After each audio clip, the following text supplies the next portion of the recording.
pong impeachment dyan sa House of Representatives, parang telenovela sa politika. At meron talagang script yan. Matagal na natin sinasabi sa ating program. Ano yan? Pinagplanuhan. Kaya tatalakayin natin ang nilalaman na inyong column for this week. Ito ay napapanahon talaga dahil ang pinamagataan nitong House Impeachment, a political theater. So, babasahin po ulit natin, Attorney Sal, yung bawat paragraph. Wow, tatlong paragraph. Three paragraphs. Ayan. Simulan na natin. As visualized by this columnist and as expected by serious observers on the current political scene, the telepolitical novela is half done in the lower house of Congress. The theatrical script on the impeachment complaint against Vice President Sara Zimmerman Duterte, crafted by the latter's political enemies in Congress, was verbalized and acted by the players, particularly the House of Representatives Justice Committee members, whose task, according to them, is to determine the sufficiency of the form and substance of the impeachment complaint, as well as the existence of probable cause for them to recommend to the House plenary to vote for its transmission to the Senate for trial. The key actors appear to have memorized their lines and have no difficulty in verbalizing them with an appearance of spontaneity and deliberation, believable enough to earn them acting kudos, while others clumsily foul up their parts, exposing their ineptness. Ayan, attorney. Kaya sinasabi po natin sa ating column today sa The Manila Times, yan pong impeachment dyan sa House of Representatives. Parang telenovela sa politika.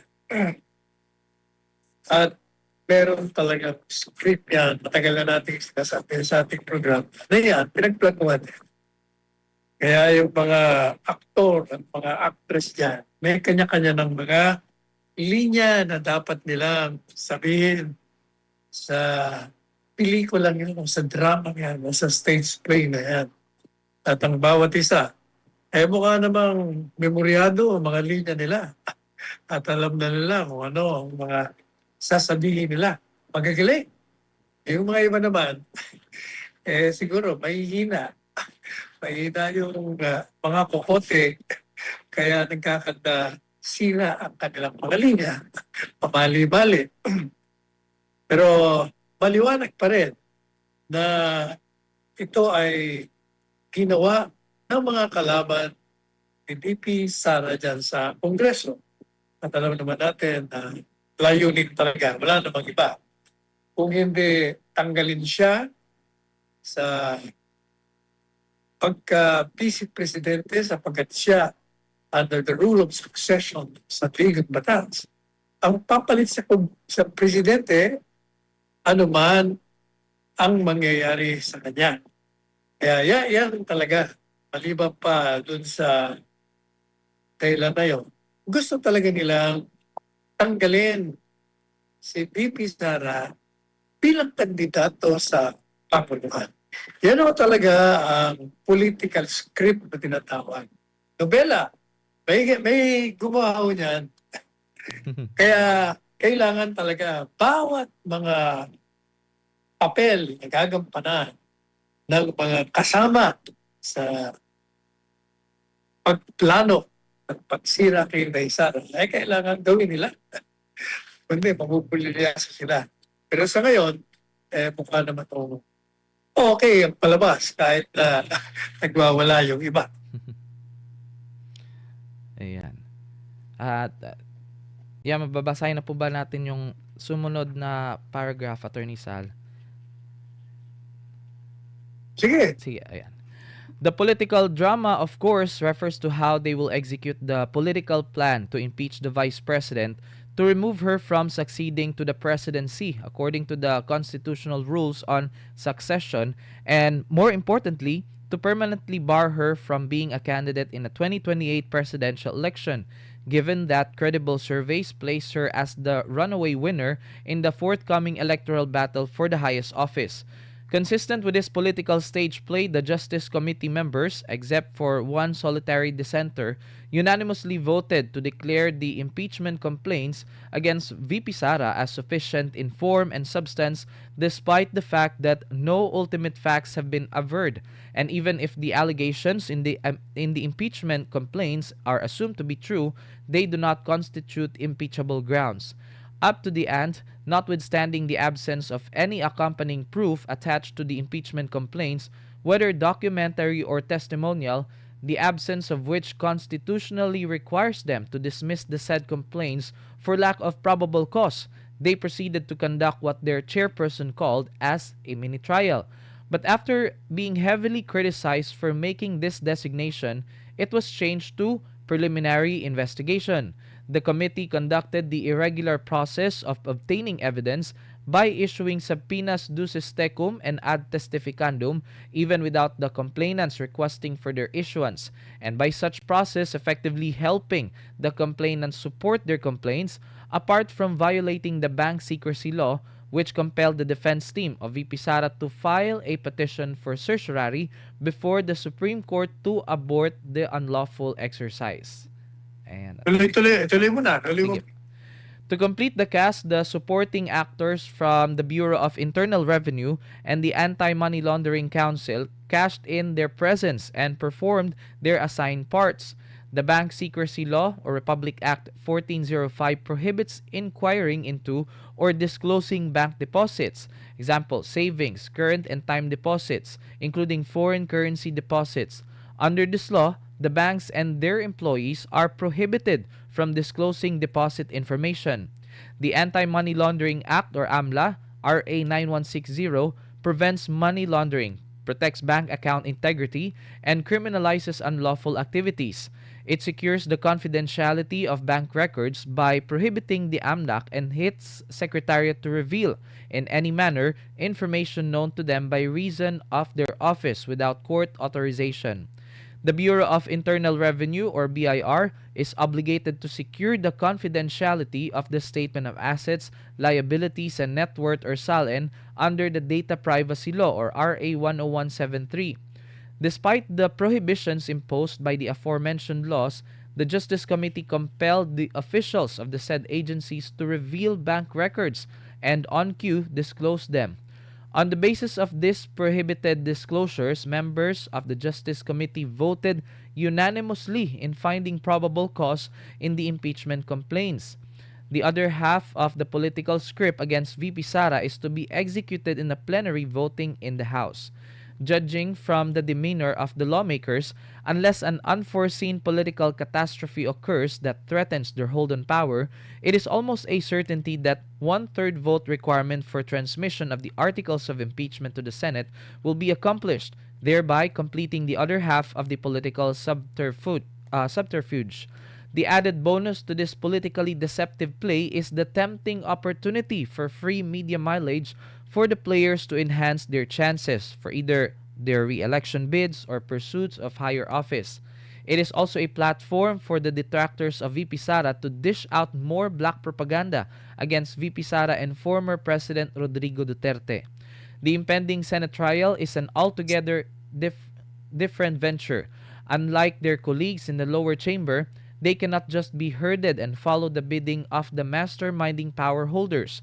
They represent 24 republics and are generally fiercely independent and will vote according to their conscience and evidence before them, although rarely, or on the political benefits that await them, which is often. Their votes may depend also on what they perceive to be the people's temper and sentiment at the conclusion of the Senate trial. Reading the body language of the senators, the 16 votes required for conviction could be an impossibility. Ayan po, Attorney Sal. Balikan po natin ang pinaka-basis ng ating mga puro-puro obserbasyon sa nagaganap dyan sa Kongreso, partikular na sa Committee on Justice, kaugnay sa ginagawa nila pagdidetermina di umano ng probable cause matapos na determina na nila na yung aligasyon ay masustansya. Mm. Para bang yung pag-determine ng sustansya sa complaint, iba dun sa probable cause. Actually, pareho lang yun eh. Talagang, gaya ng sinabi natin, itong mga ito, dahil meron silang script, hindi po pwede na hindi nila sundin kung anong itinatakda ng scriptwriter. Kasi sino ba yung scriptwriter? Siyempre, yung may hawak ng kapangyarihan politika dito sa ating bansa. Kaya, kailangan sundin nila. Kaya nakita natin, bawat isa ay may papel na ginagampanan. Meron pang mga supporting actors, actresses yan. Kung kayo ay nanonood ng pelikula o nakikinig ng drama sa radyo, nagbabasa ng mga comics kaugnay sa isang istorya, parang ganun din po yun. Madalit sabi, pag gumuhit ka ng isang nobela, kailangan, dahil gawa na yon, susundin mo ang bawat kabanata. Hindi mo pwedeng sirain mo yun. Masisira yung diskarte, masisira ang plano. Since ang plano mo ay siraan si Inday tanggalin mo bilang successor to the presidency at siya ang pangalawang pangulo. At dahil siya ang pinakamalakas na kandidato sa 2028, siya ang nagiging sagabal sa mga sa kanilang pagnanais na sila ay manatili sa kapangyarihan. Kaya kinakailangan na gawin nila lahat ang mga direksyon ng direktor ayon sa script na ginawa naman ng motor. O kaya ito tayo ngayon, matapos na magdesisyon na the impeachment complied with the requirements of form and substance, dahil sinasabi ng saligang batas, pag merong nagdemanda ng isang impeachable officer, kailangan yung komite na assign dyan, yun Committee on Justice na yun. Tignan mo, sigurado ka ba na ito'y sumusunod sa requirement ng forma? So, nagsasabi sila, okay to. Tinignan nila yung sustansya. Okay pa rin to. Ano ba ang ibig sabihin ng sustansya? What exactly do you mean by compliance of substance? Ibig ko sabihin yan, yung itinimanda mo, kung ipagpapalagay mo na ito ay totoo, talagang yung mga dinidemanda mo, sinasakdal mo, ay maaaring nag-commit ng ganito. At yun makikita mo doon mismo sa complaint. Makikita mo yun sa complaint Unang-una, titingnan mo. Ano ba ang nirereklamo nito? Ano bang impeachable ground? Siyempre, mag-a-allege sila ngayon doon. At pag ito ay sa tingin mo, may prueba na naka-attach. Kasi dapat, pag may demanda ka, meron kang ebidensya. Nandun na yon. Ang tingin ng Committee on Justice, meron ng compliance sa sustansya. Ang tanong natin, meron na pala. Bakit pa kayo magbibista na naman, mag-i-hearing kayo para hanapin nyo di umano yung probable cause? Kaya hindi ba kano itong si Luis Tro at yung ibang miyembro, nagsabi na, kailangan mag-mini trial muna tayo rito para tingnan natin kung may probable cause. Diba sabi ko sa iyo nun, akala ko ba compliant na sa substance? Ba't kailangan pa kayong hanapin kung maaaring ang nag-commit ng krimen itong si BP Sara? Masustansya na nga nyo Ibig sabihin, may mga ebidensya na dyan. Madalit sabi, tinuloy pa rin nila. Tapos nung sabi sa kanila na mali yung mini trial nyo, lumalabag kayo sa saligang batas. Ay, hindi ho. Preliminary investigation lang kami. So, preliminary. Pero gaya na sinabi natin, Pauli, yung preliminary investigation, ang mga piskal, ang ginagawa nila, pag tumanggap ng reklamo, babasahin ng reklamo at batay dun sa mga ebidensyang nakatikit dun sa reklamo, affidavit complaint. I-issue at kagad yun. Maliban na lang kung yung nagre-reklamo hihingi ng subpoena para i-produce ang isang dokumento o papuntahin yung isang testigo dahil kailangan i-validate niya yung mga sinasabi niya. Hindi ho ang piskal na magsusubpoena ng sarili niyang desisyon. Kailangan merong nakikiusap, hihingi ng permiso. Dyan sa Committee on Justice, kahit na wala naman nagre-request na complainant, nag-issue ng mga subpoena ad testificandum at subpoena ducis tecum. Kaya ang ginawa nila, si Madriaga, pinatawag nila. Wala namang humihingi kay Madriaga. Pagkatapos, pinatawag nila ang Biyaya, pinatawag nila ang AMLA, Council, pinatawag nila, ano pa? Yung Angko. No, sino-sino pinapatawag nila. Kasi, wala silang makitang ebidensya. Alam ko ba, compliant in substance. Madalit sabi, alam niyo, pag ginagawa ko yun, na nagsusumpina ka ng kung sino-sino, ang hindi ka naman hinihingihan ng permiso o nakikiusap ang mga nagre-reklamo na isumpina mo yun, ibig sabihin, tinutulungan mo. Hindi naman yan ang trabaho mo. Ang trabaho mo ay mag-prosecute on the basis of the evidence you receive and determining that there is probable cause. Yan ang trabaho mo pero ang ginagawa mo, tinutulungan mo. Bakit? Kasi kasama sa script, yun ang papel na pag hindi na ipakita ang prueba, kailangan mag-kissing expedition kayo kasama kayo sa script natin para magamit ninyo yung plataforma na patuloy ang inyong paninira, patuloy ang paghanap, pagkalap ng ebidensya para sigurado na tanggalin natin si Bibi Sara. Yan ang script. So tinuloy nga nila. Tinawag lahat. Ito namang mga bugoy na mga nasa sa mga institusyon na pinatawag. Dahil either, yun din ang papel kasi nila papel nila yun sa script. At sa totoong buhay naman, takot naman silang makulong o matanggal sa pwesto, kaya kailangan sila mag-cooperate. Kaya nagpuntahan naman.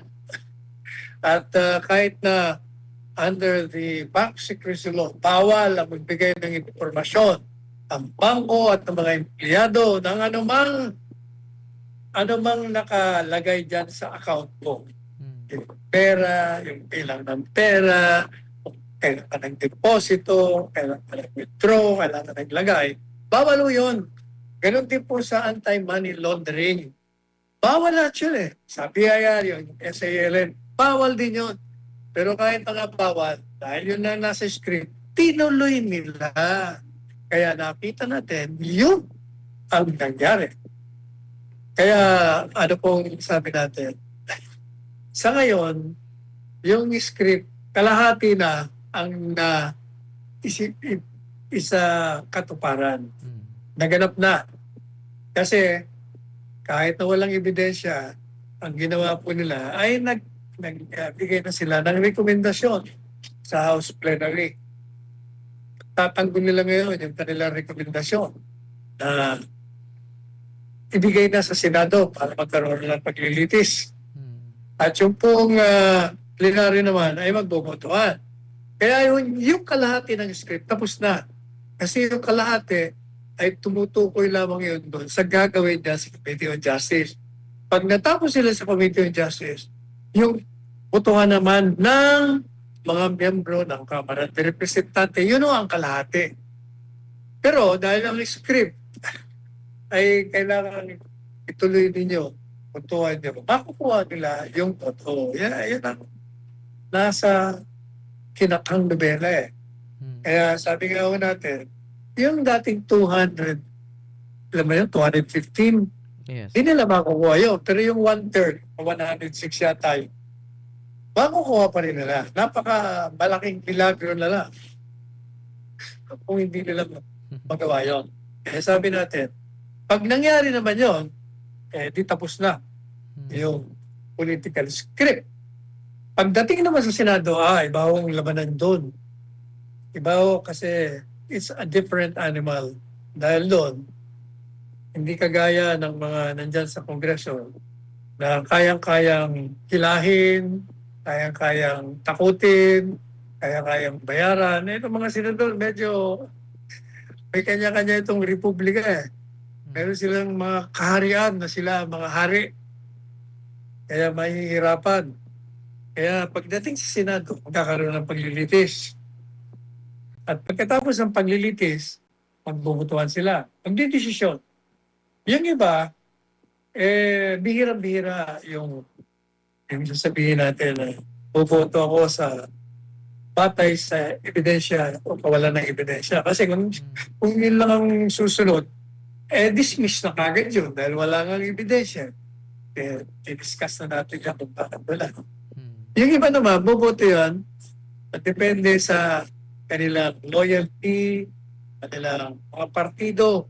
Pag nakaaliado sila sa administrasyon, most likely, pukontik ka na yan. Mm. Kung doon ka naman sa kabila, i-absuelto mo.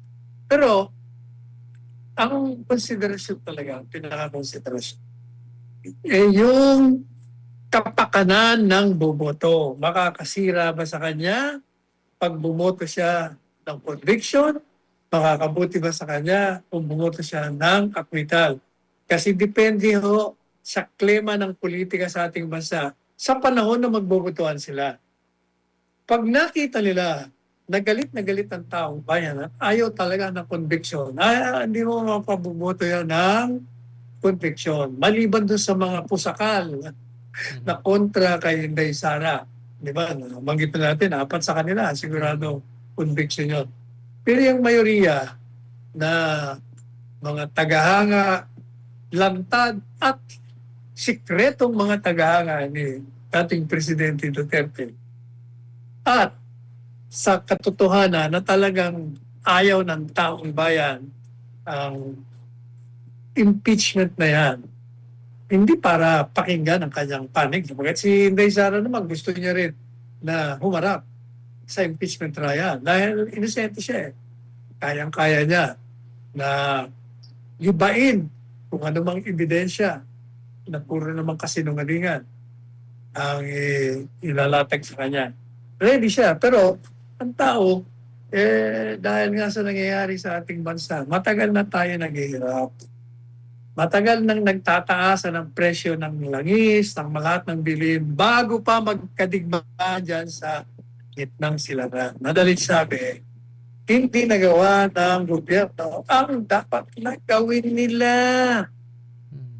Hindi sila nakatugon sa pangangailangan ng bayan at sila'y nag-focus doon sa political lamang kaya nagkakaletse-letse ang takbo ng buhay dito sa ating bansa.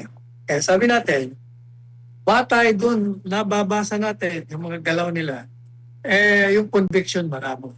Sigurado, unless na isang malaking hindi natin inaasahang pangyayari Mm. na magaganap. Sa tingin naman natin ay hindi. So yun, ang ating column ngayon sa The Manila Times, impeachment, House impeachment is a political theater. Isang malaking politika novela. Ayan. Ayan, maraming salamat po, Attorney Sal. Samantala, um, Ayon sa dating Senate President na si Coco Pimentel, Attorney Sal, maaaring magkaroon daw ng malaking pagbabago sa liderato ng Senado kung pipigilan ng impeachment trial ni VP Sara. Iginit niya na labag sa konstitusyon ang anumang hakbang para sa pagtitigil ng paglilitis dahil malinaw na dapat itong ituloy agad kapag naipasa na ang articles of impeachment. Bagamat Sinabi Yes, attorney. Bagamat naniniwala siya na tututol si Senate President Tito Soto III sa ganitong hakbang, sinabi niyang posibleng magkaroon ng coup o pagbabago sa pamunuan kung susuportahan ito ng mayorya ng mga senador. Binigyan din niya na dapat kumonsulta ang mga senador sa legal experts at pairalin ang konsensya at ebidensya sa pagdedesisyon at hindi politika. Ano pong komento ninyo sa naging pahayag ni dating Senador Coco Pimentel, attorney? tama naman siya. Pagdating dyan sa paglilitin, Hmm. karamihan dyan, yung mga abogado, kailangan talaga mag-aral sila. Kasi magmumukha silang kawawa dyan. Magtatawanan sila ng mga nanonood sa kanila. Kung pamali-mali, magtanong nila, mali sila sa procedure. Kaya dapat talaga mag-aral sila. Hmm. Tama. Pero well, ngayon din Attorney Sal ha, itong araw na ito ang parang gagawin nila yung pagsusumite ng articles of impeachment sa plenaryo. Ito'y yun nga sa nabanggit na kanina na may probable cause para i-impeach si VP Sara. So ayon kay Congressman Jervy Luistro, kapag naaprubahan ng hindi bababa sa 1/3 ng mga miyembro ng Kamara, agad ito ipapasa sa Senado bilang articles of impeachment. Kung matatandaan nga natin, Attorney Sal, sa botong 53-0, pinagtibay ng komite yung ulat na nakabatay sa mga issue tulad ng confidential funds, umano'y hindi maipaliwanag na yaman at aligasyon sa pagbabanta laban kay PBBM na itinanggi naman ng Vice President. Inaasahan yung mainit na debate sa plenaryo ngayong araw, Attorney Sal, bago ang botohan, habang kumpiyansa ang ilang mambabatas na maabot ang kinakailangan bilang ng boto. At kapag nga naaprubahan ay posibleng magsilbing impeachment court na ang Senado sa mga susunod na araw, Attorney Sal. Ano pa bang aasahan na ating ngayong mamamayan ngayong sa nanasa sa plenaryo na itong impeachment complaint laban kay VP Sara, Attorney Sal? Dito lang yung telenovela. Na-discuss na natin yun. Huwag na natin ulitin. Ano na yung kung ano yung sinabi ko kanina. Sinagot na natin lahat ng mga issue na nalalagay sa script mo.